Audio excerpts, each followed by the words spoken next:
Hello, everyone, and welcome back to Leo and Mia English Podcast. I'm Leo. Great to have you with us. And I'm Mia. This is episode 6 of series 2, Emotions and Feelings. We've covered happiness, stress, loneliness, anger, and pride. Today, fear. Maybe the most primal emotion of all. The one that has kept humans alive for thousands of years, and the one that holds us back every single day. This is a B1 episode. We'll use richer vocabulary and explore this topic in depth. Stay with us. It's going to be a really good one. Mia, let's start honestly. What is something you are genuinely afraid of? Not just a little nervous, actually afraid.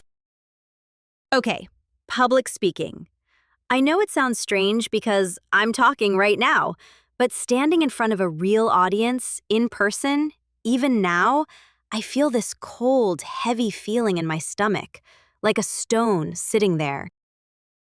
That is one of the most common fears in the world.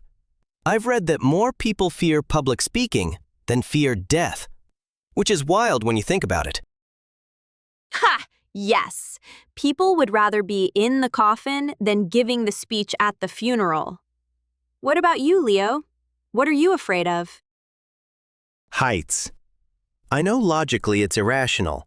I'm standing on a glass bridge. It's clearly safe. Thousands of people walk on it every day. But my body completely ignores logic. My hands sweat. My knees feel weak. My heart pounds. That is such a perfect example of how fear works. It bypasses the rational brain entirely. Your intellect says, safe. Your body says, danger. Move now. Right. And that is exactly why fear is so interesting.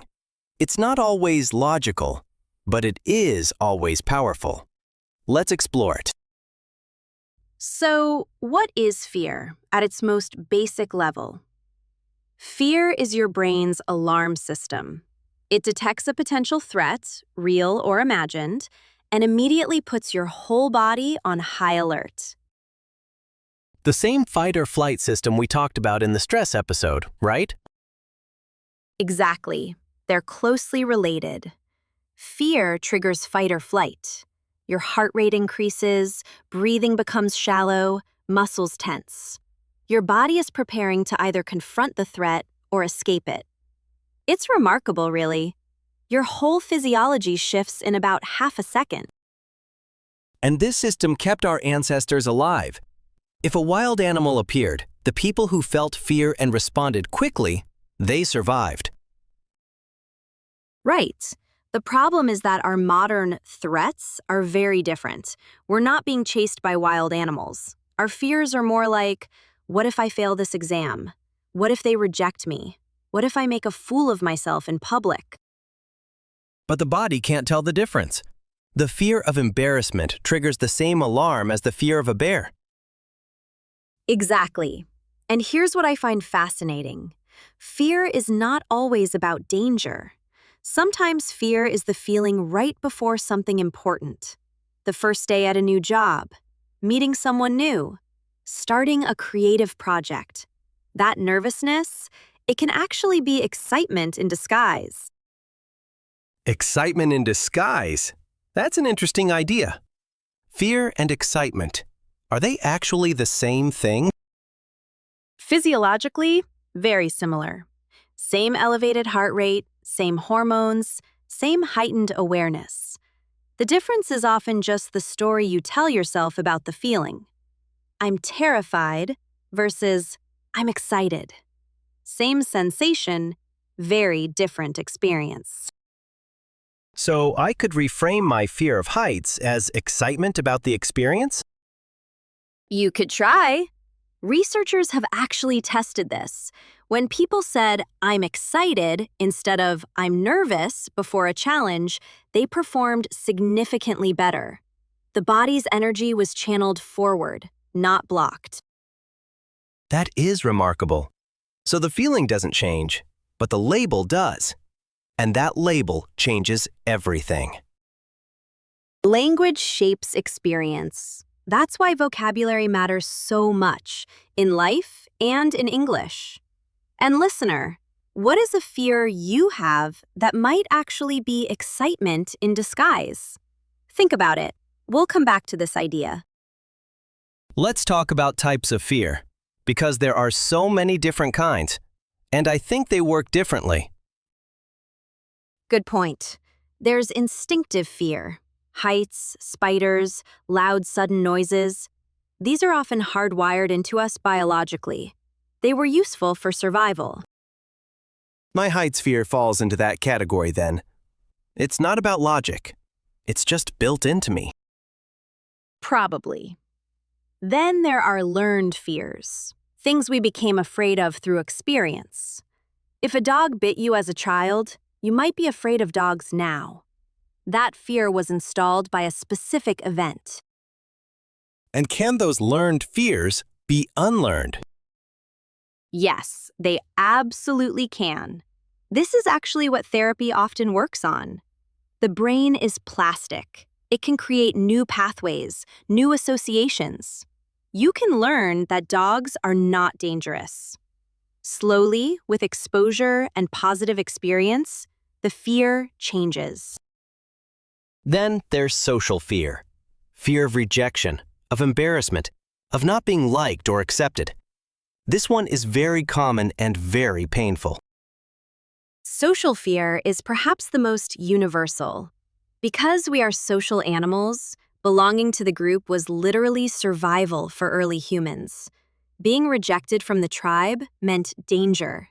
So our brains still treat social rejection as a serious threat. Which explains why something like a negative comment online can hurt so deeply.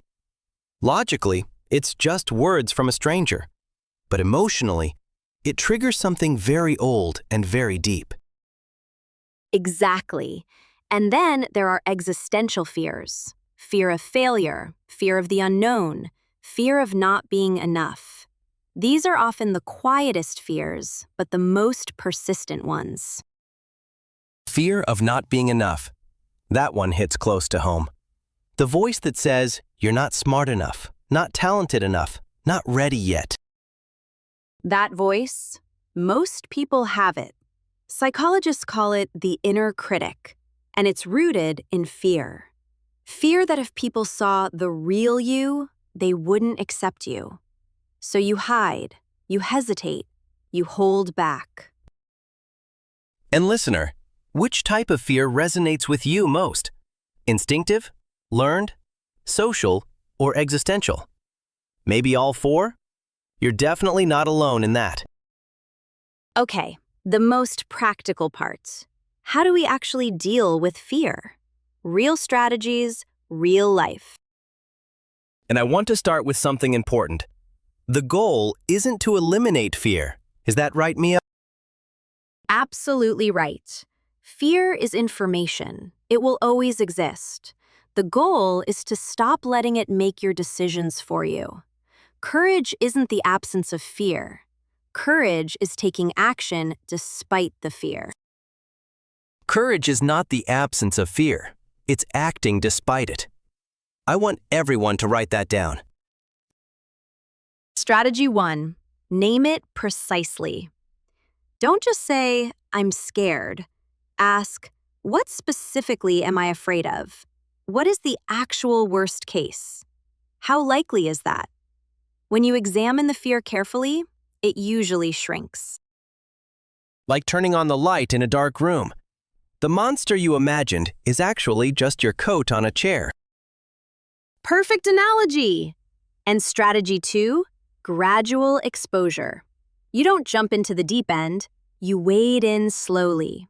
If you fear public speaking, you start by speaking in front of one trusted friend, then 3 people, then a small group. Each step builds confidence. I used this approach with heights, actually. I started by standing on a small balcony, just 1 floor up, then 2 floors. Slowly, slowly. I'm still not comfortable on glass bridges, but I can do it now without freezing. That is real progress. And gradual exposure works because you give your brain evidence. Look, we survived 1 floor. We survived 2 floors. The alarm system starts to recalibrate. Strategy 3. Reframe the story. Remember, fear and excitement feel similar.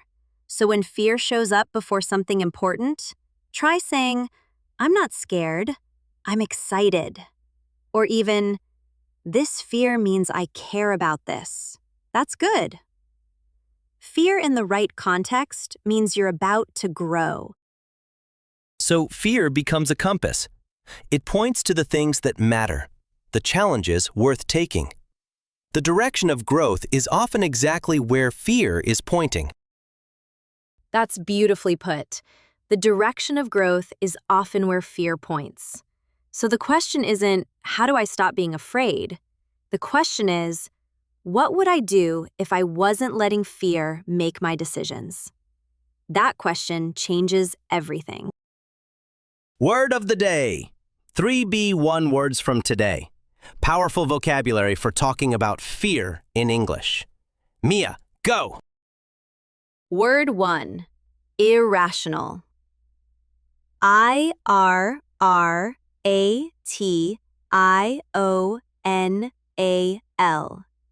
Irrational means not based on logic or reason. We use it to describe fears that don't have a clear logical explanation, but are still very real. I know my fear of heights is irrational. The bridge is perfectly safe. But my body doesn't care about logic. Very irrational. Word 2, confront. CONFRONT. To confront something means to face it directly, to not run away, not avoid it, but meet it head on. When you confront a fear, you face it intentionally. Instead of avoiding the balcony, I decided to confront my fear. I stood there, breathed slowly, and stayed until the panic passed. It was not fun, but it worked. Word 3, resilient. RESILIENT. Resilient means able to recover quickly from difficult experiences.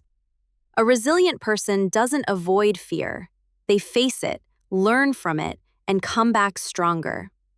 Resilience is something you build over time. Each time you confront a fear and survive, you become more resilient, and the next fear becomes a little easier to face. Irrational, confront, resilient. 3 words to own your fear in English.